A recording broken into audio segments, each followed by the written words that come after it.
Hello friends, അപ്പോൾ ഇന്നത്തെ വീഡിയോയിൽ നമ്മൾ ഡിസ്കസ് ചെയ്യാൻ പോകുന്നത് physical gold, digital gold, gold ETF, അതുപോലെ തന്നെ ഗോൾഡ് മ്യൂച്വൽ ഫണ്ടുകൾ, അതുപോലെ SGB ബോണ്ട് എന്നിവ തമ്മിലുള്ള വ്യത്യാസങ്ങളാണ്. ഓക്കെ, നമ്മളിത് വാങ്ങുമ്പോഴും വിൽക്കുമ്പോഴും നമ്മൾ എന്തെല്ലാം ചാർജസ് നമ്മൾ അടയ്ക്കുന്നുണ്ട്, ഹിഡൻ ചാർജസ്, അതുപോലെ തന്നെ മറ്റ് റിട്ടേൺസ്, ഓവറോൾ എങ്ങനെയാണ് നമുക്ക് ഏതാണ് ബെറ്റർ എന്ന് നമുക്ക് ഈ ഒരു ടേബിളിലൂടെ നമുക്ക് മനസ്സിലാക്കാം. അപ്പോൾ ഫസ്റ്റ് ഞാൻ ഫിസിക്കൽ ഗോൾഡിൻ്റെ കേസിലോട്ട് പോവുകയാണ്. ഓക്കെ, ഫിസിക്കൽ ഗോൾഡിൻ്റെ കേസിലോട്ട് പോയപ്പം ഞാനിവിടെ കാണിച്ചു തരാം. ഓക്കെ, ഫിസിക്കൽ ഗോൾഡിൻ്റെ കേസിലോട്ട് പോയപ്പോൾ നമ്മളവിടെ GST ഒരു 3% നമ്മൾ അടയ്ക്കേണ്ടതായിട്ടുണ്ട്. അതുപോലെ ഡിജിറ്റൽ ഗോൾഡിന് 3% അടയ്ക്കേണ്ടതായിട്ടുണ്ട്. അപ്പം മറ്റ് gold ETF, gold mutual fund എന്നിവയിലേക്ക് വരുമ്പം ഈ ഒരു വ്യത്യാസം ഇല്ല, കാരണം അവിടെ നമുക്ക് ഈ GST ബാധകമല്ല. ഓക്കെ, അപ്പം ഈ ഒരു ഫിസിക്കൽ ഗോൾഡിനും ഡിജിറ്റൽ ഗോൾഡിനുമാണ് നമ്മൾ GST അടയ്ക്കേണ്ടതായിട്ട് വരുന്നത്. ഇനി അടുത്ത സെക്ഷനിലോട്ട് പോകുമ്പോൾ സ്റ്റോറേജ് മേക്കിംഗ് ആൻഡ് ഡെലിവറി. അപ്പം നമ്മൾ കടയിൽ പോയി സ്വർണം വാങ്ങുമ്പോൾ നമ്മളത് വീട്ടിൽ കൊണ്ടുവരും അല്ലേ? വീട്ടിൽ കൊണ്ടുവന്ന ശേഷം നമ്മളത് വളരെ സുരക്ഷിതമായിട്ടുള്ള സ്ഥലത്ത് നമ്മളത് ലോക്ക് ചെയ്ത് വെക്കണം. അല്ലെങ്കിൽ നമുക്ക് എന്ത് ചെയ്യാം, ബാങ്കിൽ കൊണ്ടുപോയി നമുക്ക് സ്റ്റോറേജ് വെക്കാം. അപ്പം നമ്മൾ ബാങ്കിന് ചെറിയൊരു ചാർജ് കൊടുക്കേണ്ടതായിട്ടുണ്ട്. ഇനി വീട്ടിൽ വെച്ചാൽ ആ ഒരു സെക്യൂരിറ്റി റിസ്ക്കും നമുക്ക് ആ സ്വർണത്തിൻ്റെ മേലെ എപ്പോഴും ഉണ്ടാകും അല്ലേ? കാരണം സ്വർണം ഒരിക്കലും നമുക്ക് വെറുതെ വെക്കാൻ പറ്റില്ലല്ലോ, വളരെ സുരക്ഷിതമായ സ്ഥലത്ത് ലോക്ക് ചെയ്ത് വെക്കണം. അതിനൊരു സെക്യൂരിറ്റി റിസ്ക്കും നമ്മുടെ കയ്യിൽ ഉണ്ട്.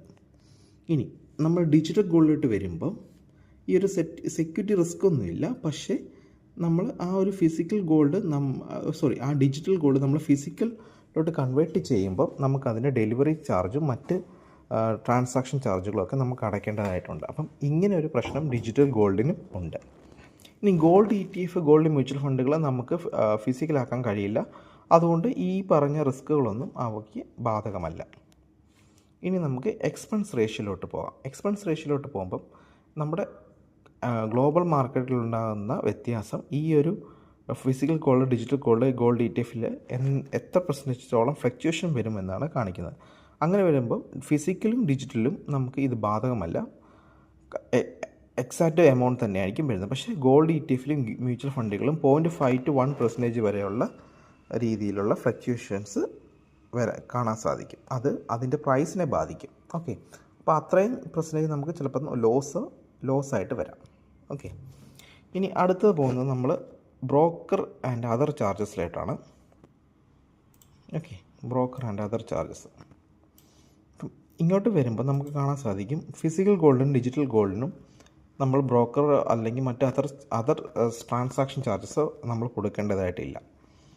പക്ഷേ നമ്മൾ ഗോൾഡ് ETF, ഗോൾഡ് മ്യൂച്വൽ ഫണ്ടുകൾ വാങ്ങുന്നത് ഈ ബ്രോക്കിംഗ് ഇൻഡസ്ട്രി വഴിയാണ്. അതായത് അപ്സ്റ്റോക്ക്, സിറോദ, ജിയോജിത്ത് പോലെയുള്ള പ്ലാറ്റ്ഫോമുകൾ വഴിയാണ് നമ്മൾ സാധാരണ ഗോൾഡ് ETFലും ഗോൾഡ് മ്യൂച്വൽ ഫണ്ടുകളും വാങ്ങുന്നത്. അപ്പോൾ നമുക്ക് അതിൻ്റേതായിട്ടുള്ള ബ്രോക്കർ ചാർജ് അതാത് പ്ലാറ്റ്ഫോമിൽ നമുക്ക് കൊടുക്കേണ്ടതുണ്ട്. അതിൻ്റെ ട്രാൻസാക്ഷൻ ചാർജസും സെബി നിശ്ചയിക്കുന്ന എല്ലാ ചാർജസും നമ്മൾ കൊടുത്തേ പറ്റും. അപ്പം ഈ ഒരു ചാർജസ് വരുന്നത് ഗോൾഡ് ETFനും അതുപോലെ സവർജിനി ഗോൾഡ് ബോണ്ടിനും ഗോൾഡ് മ്യൂച്വൽ ഫണ്ടിനും ഇത് ബാധകമാണ്. ഇനി നമുക്ക് ഒരു 5 വർഷത്തെ റിട്ടേൺസ് നമ്മൾ പാസ്റ്റിലെ നോക്കുവാണെങ്കിൽ ഈ physical gold, digital gold ETF, gold mutual fund ഇവയെല്ലാം, അതായത് ഈ ഒരു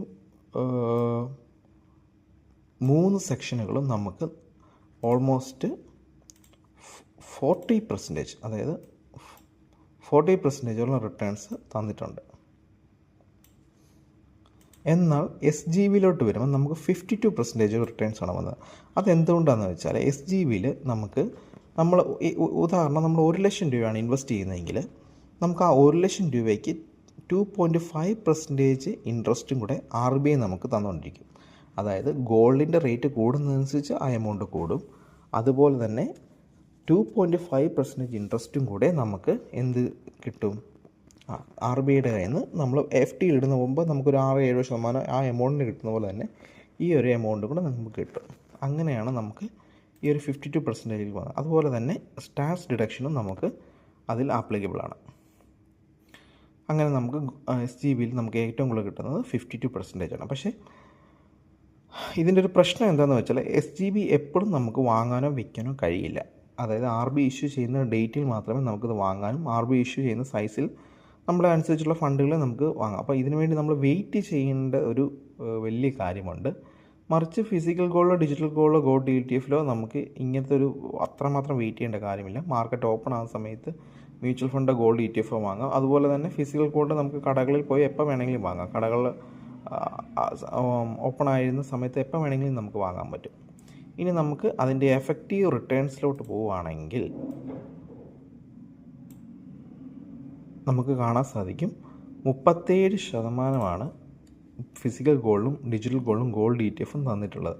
അപ്പോൾ ഏറ്റവും കുറവ് തന്നിരിക്കുന്നത് ഗോൾഡ് മ്യൂച്വൽ ഫണ്ടുകളാണ്. അതുപോലെ തന്നെ ഏറ്റവും കൂടുതൽ റിട്ടേൺസ് തന്നിരിക്കുന്നത് 52%, അതായത് SGB ബോണ്ടാണ്. ഇവിടെ 37 വരാൻ കാരണം ഇവിടെ ഫിസിക്കൽ ഗോൾഡും ഡിജിറ്റൽ ഗോൾഡിനും ആ ഒരു 3% ടാക്സ് നമ്മൾ അടയ്ക്കുന്നുണ്ട്. പക്ഷേ ഗോൾഡ് ETF വരുമ്പം ഈ ഒരു എക്സ്പെൻസ് റേഷ്യോയിലെ ഫ്ലക്ച്വേഷൻസ് എല്ലാം കൂടെ കാൽക്കുലേറ്റ് ഒരു ആവറേജ് റിട്ടേൺസ് ആണ് ഇവിടെ ഗോൾഡിനും ഗോൾഡ് മ്യൂച്വൽ ഫണ്ടിനും നമുക്കിവിടെ തന്നിരിക്കുന്നത്. എന്നാൽ SGBയിൽ ഇത് ബാധകമല്ല. ഓക്കെ, അപ്പം ഇത്രയാണ് ഈ വീഡിയോയിൽ നമ്മൾ കൂടുതലായി ഡിസ്കസ് ചെയ്യുന്നത്. അപ്പം മറ്റ് പ്യൂരിറ്റി ലിക്വിഡിലേക്ക് ഞാൻ പോകുന്നില്ല, കാരണം അത് നമ്മളെ ആസ് ഇൻവെസ്റ്റർ എന്നുള്ള രീതിയിൽ വലിയ രീതിയിൽ ബാധിക്കില്ല. ഓക്കെ, അപ്പം നിങ്ങൾക്ക് എന്തെങ്കിലും ഡൗട്ട് ഉണ്ടെങ്കിൽ കമൻറ്റ് ചെയ്യുക. അപ്പം മറ്റ് കുറച്ചുകൂടെ ഇതിനെക്കുറിച്ച് കുറച്ചുകൂടെ ഡീറ്റെയിൽ ആയിട്ട് വേറൊരു പാർട്ട് കൂടെ ഞാൻ ചെയ്യുന്നുണ്ട്. അപ്പം വീഡിയോയുടെ ലെങ്ത് കൂടാതിരിക്കാൻ വേണ്ടിയാണ് ഞാൻ ജസ്റ്റ് ഒരു 6-7 മിനിറ്റ് രീതിയിൽ ഈ വീഡിയോ ചുരുക്കുന്നത്. അപ്പോൾ നിങ്ങളുടെ വിലയേറിയ അഭിപ്രായങ്ങൾ കമൻറ്റ് ചെയ്യുക. ബാക്കി പാർട്ട് ഞാൻ ഉടനെ അപ്ലോഡ് ചെയ്യുന്നതാണ്. Thank you.